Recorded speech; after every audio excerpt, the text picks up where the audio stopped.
प्यारे बच्चों, JCERT के डीजे स्कूल में आपका स्वागत है। इस वीडियो में हम पर्यावरण अध्ययन कक्षा 4 के पाठ 17 आओ खेले खेल पढ़ेंगे। इस पाठ में हम जानेंगे पिट्टो खेल के बारे में और उसके नियमों को देखेंगे। चर्चा होगी खेल की तरह जीवन में भी नियम की आवश्यकता होती है। खेल में लिंग, जाति, वर्ग के आधार पर भेदभाव नहीं किया जाता, यह भी हम जानेंगे। इसके बाद हम घर में एवं घर के बाहर खेले जाने वाले खेलों के नाम से परिचित होंगे। तो चलिए हम पाठ शुरू करते हैं। पृष्ठ संख्या 104। आओ खेले खेल। सोनू ने गेंद से पिट्टो को मारा। Catch catch catch. बच्चों, आपको क्या लग रहा है? यहाँ जरूर कोई ना कोई खेल खेला जा रहा है। चलिए पाठ में आगे बढ़ते हैं। इधर खिसको, गेंद इधर आ सकती है, विपक्षी समूह का कैप्टन जोर से चिल्लाया। लेकिन यह गेंद तो पिट्टो को बिना छुए उछल गई। अरे, सीमा ने तो इसे कैच कर लिया। जाओ सोनू, तुम आउट हो गए, कैप्टन ने कहा। तो बच्चों, अभी तक हमने क्या जाना? एक खेल हो रहा है जिसे कहते हैं पिट्टो। सोनू ने सबसे पहले गेंद से पिट्टो पर निशाना लगाया, लेकिन क्या हुआ? गेंद पिट्टो को बिना छुए ही उछल गई और सीमा ने उसे कैच कर लिया। इस प्रकार सोनू आउट हो गया। चलिए अब आगे देखते हैं। अब रहमान गेंद से पिट्टो को मारेगा। इस बार फिर पिट्टो से गेंद नहीं लगा, लेकिन कोई कैच भी नहीं लपक पाया। अब की बार रहमान ने पिट्टो को गिरा दिया। भागो भागो। क्या कर रहे हैं ये बच्चे? जरूर कोई खेल खेल रहे हैं, है ना? ये कौन सा खेल हुआ? पिट्टो। बच्चों, अभी तक हमने खेल में क्या देखा? सोनू ने पहले पिट्टो को मारा था, लेकिन वह आउट हो गया। उसके बाद उसी के टीम के रहमान को गेंद मिला और उसने भी गेंद से पिट्टो को मारा। पहली बार में उसका भी निशाना चूक गया, लेकिन दूसरी बार में रहमान ने पिट्टो को गिरा दिया और सभी भाग रहे हैं। और अब दूसरी टीम की बारी आती है। चलिए देखते हैं।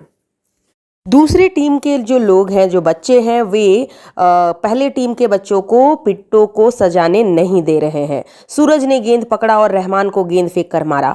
गेंद रहमान को छूते ही सीमा के पास आ गई। अब रहमान आउट हो गया। अरे, इधर देखो, इधर सोनू पिट्टो की गोटी को सजा रहा है। जल्दी गेंद फेंको, मनिंदर जोर से चिल्लाया।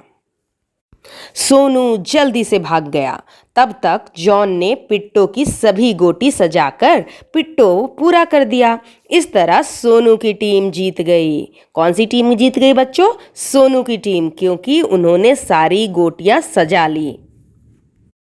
बच्चों, पिट्टो का खेल बहुत मज़ेदार होता है। इसमें मारना, फेंकना, खींचातानी, चीखना, चिल्लाना, गिरना, उठना, दौड़ना, भागना चलता रहता है। परंतु इस खेल के कुछ नियम भी होते हैं। इसमें शारीरिक कसरत भी खूब होती है। इसमें शरीर और दिमाग दोनों साथ साथ चलते हैं। तेज़ी से दौड़ना और निशाना लगाना भी होता है। यह एक ऐसा खेल है जिसे कई नामों से जाना जाता है, जैसे पिट्टो, सात पत्थर, सितौलिया, गिट्टी फोड़ा, डिकोरी आदि। इसे राष्ट्रीय स्तर पर नाम दिया गया है लगोरी और कुछ नियम भी निर्धारित किए गए, जैसे खेल का समय क्या होगा, पॉइंट कैसे बनेंगे, फॉल्ट कब होगा, आउट कैसे माना जाएगा आदि। चलिए अब आपके लिए पाठ में कुछ प्रश्न है। पहला, क्या आप यह खेल खेलते हो? आप इस खेल को किस नाम से जानते हो? तो बच्चों, यदि आप इस खेल को खेलते हैं तो लिखिए, हाँ, हम इस खेल को खेलते हैं और इस खेल को हम पिट्टो नाम से जानते हैं। परंतु यदि आपके स्थानीय भाषा में इस खेल को कोई और नाम से जाना जाता है तो आप उस नाम को लिखिए और हम सभी से भी उसे साझा कीजिए। दूसरा प्रश्न है कि आप इस खेल को कितने लोगों की टीम बनाकर खेलते हो? तो बच्चों, हम जानते हैं कि पिट्टो खेलने के लिए 2 टीम की आवश्यकता होती है, तो हम इसे 2 टीम बनाकर खेलते हैं। तीसरा प्रश्न है कि इस खेल में किसने पिट्टो पूरा किया। तो हमने अभी पढ़ा था कि इस खेल में सोनू की टीम जीत गई थी, यानी सोनू की टीम ने पिट्टो पूरा किया था। चौथा प्रश्न है कि आप कौन सा खेल खेलते हो उसकी सूची बनाओ। तो बच्चों इस सूची को आप बनाइए, आप देखिए कि आप कौन कौन से खेल खेलते हैं। घर के अंदर भी खेलते होंगे और घर के बाहर भी खेलते होंगे, तो इसकी सूची आप ज़रूर बनाएं।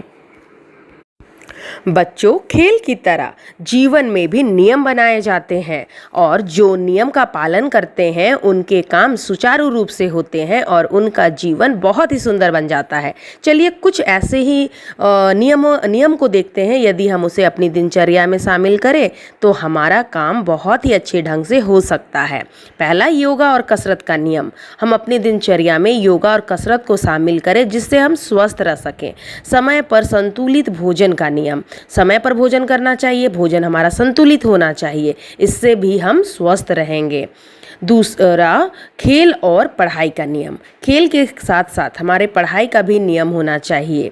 पढ़ाई जो आप कक्षा में पढ़ते हैं उसका दोहराव जरूर होना चाहिए, साथ ही साथ खेल के लिए भी समय निकालना चाहिए। मोबाइल या टीवी देखने का भी एक नियम तय होना चाहिए। ज़्यादा समय हम यदि मोबाइल और टीवी देखते हैं इससे हमारे मस्तिष्क पर भी बुरा प्रभाव पड़ता है। तो एक नियम बनाना चाहिए कि कितनी देर हमें मोबाइल या टीवी देखते हैं। इसी तरह अपने जीवन में और भी आप नियम बना सकते हैं, जैसे आप अपने दिनचर्या में लोगों की मदद कर सकते हैं। कुछ ऐसे शब्द जैसे सॉरी, थैंक यू, इस तरह के शब्दों को अपनी दिनचर्या में शामिल कर सकते हैं और कुछ न कुछ नियम बना सकते हैं। और नियम पालन करने से क्या होगा, आपका काम सुचारू रूप से होगा और आपका जीवन सुंदर बनेगा।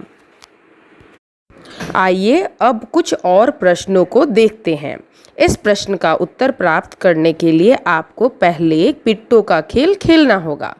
पहला प्रश्न है कि क्या आप एक बार में गेंद से निशाना लगा पाते हो? तो बच्चों आप खेल खेलिए और इसका उत्तर दीजिए। दूसरा प्रश्न है कि कितनी दूरी से निशाना लगाना आपको आसान हुआ? तो खेल खेलने के बाद ही बच्चों आप इसका उत्तर दे पाएंगे।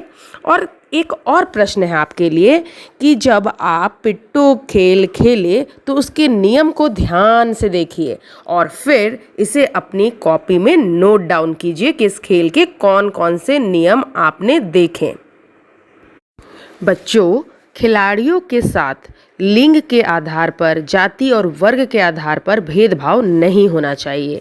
खिलाड़ी खिलाड़ी होते हैं, वे देश के लिए खेलते हैं। उनके साथ लड़का लड़की या कोई जात पात वर्ग के आधार पर भेदभाव नहीं होना चाहिए। उन्हें खेलने के समान अवसर प्राप्त होने चाहिए। चलिए अब आपके लिए कुछ गृह कार्य है। सबसे पहले आपको पता करना है कि कौन कौन से ऐसे खेल हैं जिसमें खिलाड़ियों को छूना जरूरी होता है। तो आप पता कीजिए और इस प्रश्न का उत्तर दीजिए। मैं 2 नाम बताती हूँ। कबड्डी में हम खिलाड़ी को छूते हैं, खो खो में भी खिलाड़ी को छूना होता है। तो आप इसमें और नाम की सूची जोड़ें। दूसरा प्रश्न है कि घर में खेले जाने वाले खेलों की सूची बनाना है आपको। ये भी आपका गृह कार्य है। 2 नाम मैं आपको बताती हूँ कि घर में खेले जाने वाले खेल हैं लूडो, कैरम। अगला प्रश्न आपके लिए है कि घर के बाहर मैदान में खेले जाने वाले खेलों की सूची बनाएं। तो बच्चों इसमें भी मैं 2 नाम आपको बताती हूँ, बाकी सूची आपको बनानी है। तो मैदान में खेले जाने वाले खेल हो गए, फुटबॉल हो गया, क्रिकेट हो गया।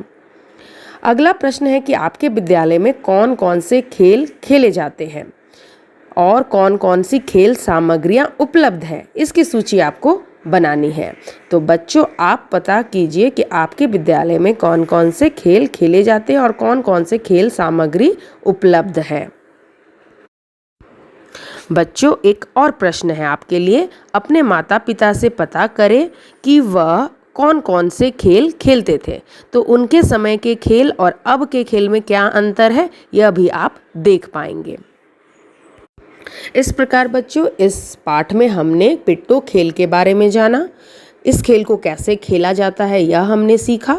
खेल की तरह जीवन में भी नियम होने आवश्यक होते हैं, इसको भी हमने समझा। किसी भी लिंग, जाति, वर्ग के आधार पर भेदभाव खेल में नहीं करना चाहिए। इसके साथ हमने जाना कि घर में कुछ खेल खेले जाते हैं, वहीं कुछ खेल घर के बाहर खेले जाते हैं। तो इस पाठ में इतना ही। एक बार पाठ का दोहराव जरूर करें। धन्यवाद।